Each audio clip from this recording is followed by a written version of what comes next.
在当今世界新一轮的军备竞赛中，中国在扩张，美国在收缩，俄罗斯在西进，欧洲在反击。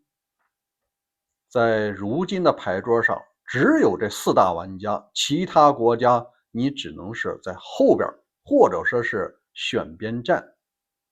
今天我们就来盘点这四大玩家最新的军事动态，以及对于每一个普通家庭有什么影响。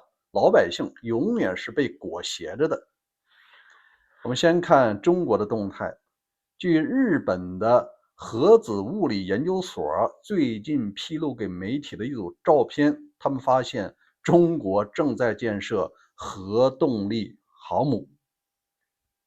照片显示是在中国的大连船舶重工造船厂。因为在常规动力和核动力布局是完全不同的，你必须得有预留核反应堆的窗口。你看照片明确显示，这就是一艘名副其实的核动力。这说明什么问题啊？说明习主席他的目标可能不仅仅是要武统台湾的事了。武统台湾用不着这个核动力潜艇他要打造的是全球的战斗能力的投送。那这个投送你肯定不能往非洲投吧，那一定是太平洋。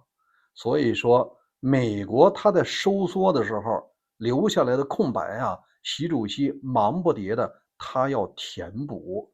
至于说每年要养这个航母花几亿美金他不在乎，毕竟目前还有10几亿的牛马在上税。在这儿呢，我说一下，在10几年前，我曾经去过大连船舶重工。你看，那是这个00几年的时候，当地的书记和厂长就说，我们现在接的单子小活都推了，推给那些浙江的厂商。我们造的主要是军货。你想，这个军货就包括什么？航母、驱逐舰，也包括潜艇。中国的山东号就是大连船舶重工造的。那这个航母一旦服役我相信太平洋的格局一定会被打破，中共轻轻松松可以穿过第一岛链。那至于说日本、韩国你如何应对这样的航母它一旦出海半年不用回来。所以说太平洋中部包括澳大利亚一些国家，你们应该要谨慎了。这个航母不是为台湾打造的，它的野心是整个太平洋，甚至是部分欧洲地区。那我们来分析一下原因，那就涉及到上周美国政府发布的全球战略报告，它一定要收缩了。而且根据最新得到的消息，五角大楼正在提出一个方案，把全球的11个1级司令部削减成8个。那谁被裁掉了呢？欧洲、中东、非洲，他们整合一个叫做国际司令部。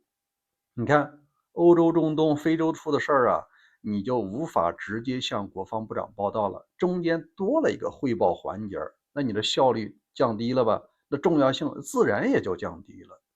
第二他要把大量的精力投送到美洲，这个美洲就包括南美、中美和北美，他们要重新打造一个美洲司令部，而且还加上北极。第二呢，是他的印太司令部保留，但是我们明确知道，印太虽然作为1级司令部，但是在财务上不可能过多的投入了。那你说钱花哪儿他们说得很清楚，美国优先。原来美国是全球的武力投送，你要维持这个霸权呢。但现在他要把进攻改成了防御了，大量的钱要构建它的叫做穹顶防御系统。我感觉这是很弱智的我个人感觉，也许川粉们有不同的想法。在全球的军事竞争中，你这不就成一个悖论了吗？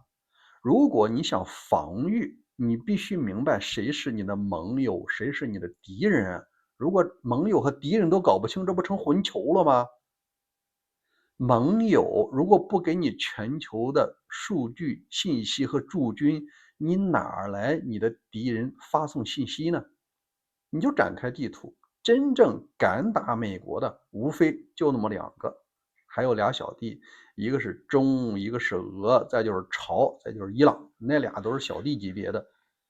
这两个都是从东方要来打你，你不应该是从近线进行防御吗？那导弹飞出来，你就先了解，必须有欧洲驻军和日韩的信息系统。你的拦截系统应该要靠前移，而不是在美国打造一个穹顶。这种高超音速导弹或者10倍、20倍音速，当已经飞了一半，加速到音速10倍的时候，你那个防御系统实际上是不顶用的。如果说对方是饱和攻击，你炮弹都没法换呢。所以说防御啊，它本身是一个很落后的办法。那我们就来考虑一下，既然说美国铁了心，他要收缩了，而且参谋长联席会议主席根据总统和防长的建议啊，已经在调整这个作战序列了，要调整司令部了，说明啊这事儿他一定要干。至于能不能干成呢？关键还是议会啊，咱们拭目以待。也就是说，美国收缩了，中国在扩张，另外一个玩家俄罗斯啊，人家直接就西进了。根据最新的报道，根据卫星显示，俄罗斯在白俄罗斯境内要建设永久的中程弹道导弹发射基地。这个平台有两种，一种呢是井下的，井下的好处就是相对固定，然后呢可以做固体的燃料。第二啊，它也有车载的机动。你看，在白俄的总统卢卡申科说：“哎，我们呢有了它以后，这等于就吃了一颗定心丸了。别人想要攻击我们的时候，就得掂量掂量。因为在去年2024年，这款武器曾经被普京展示过。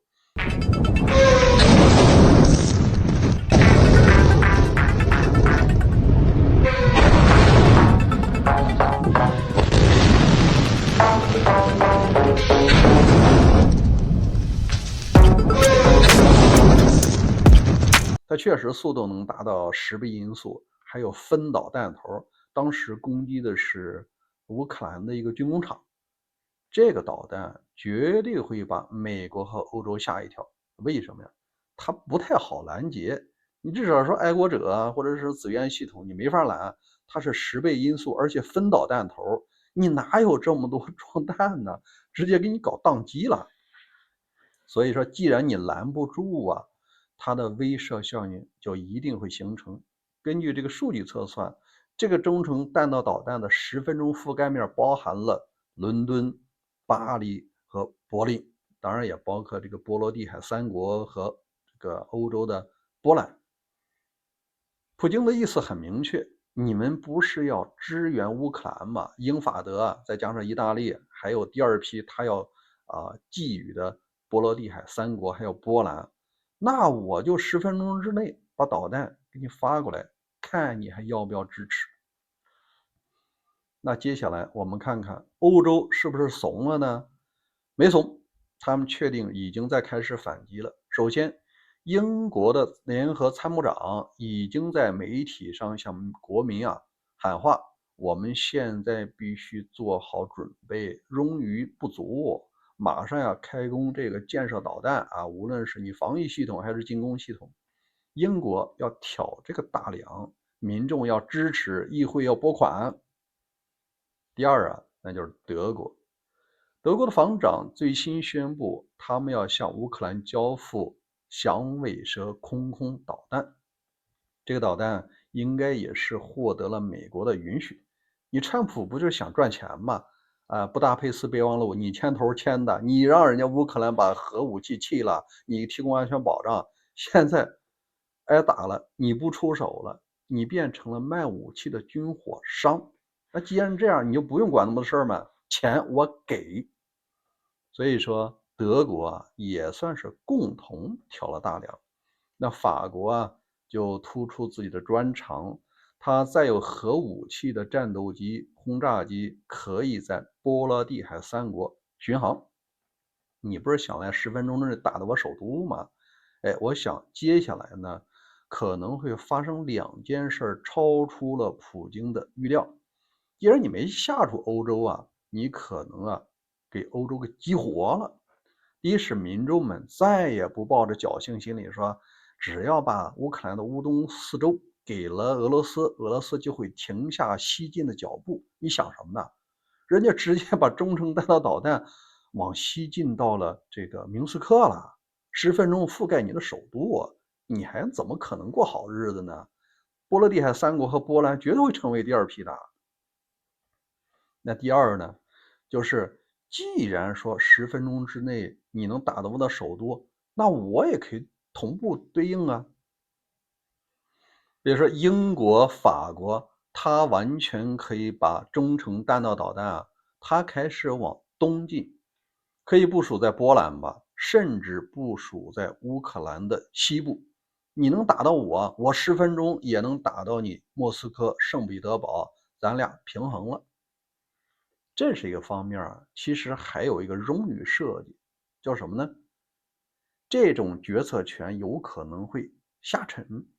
以前如果你要轰击敌国的首都，也许需要总统的直接下命令，现在也许就会错过这一条。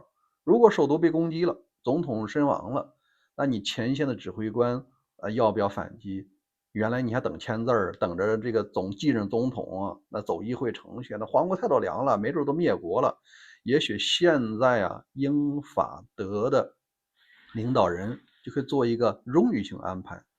如果说首都已经被攻击了3小时之内你没有得到消息，你就干，提前授权。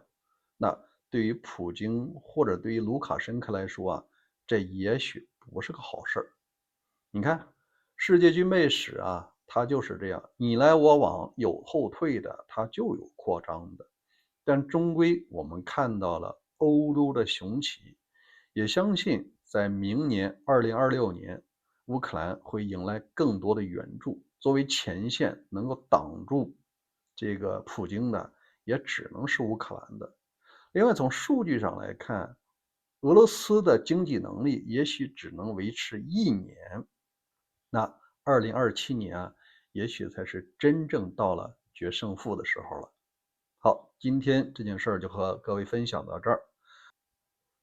另外，我昨天的节目谈到，乌克兰用水下无人航行器突破了俄罗斯的防御系统，声纳愣是没发现它，完成了一次奇袭。如果您想知道其中的细节，尤其是那100多人为什么这么高兴，您呢关注大卫军情局，并且打开小铃铛。明天咱们第一时间再会。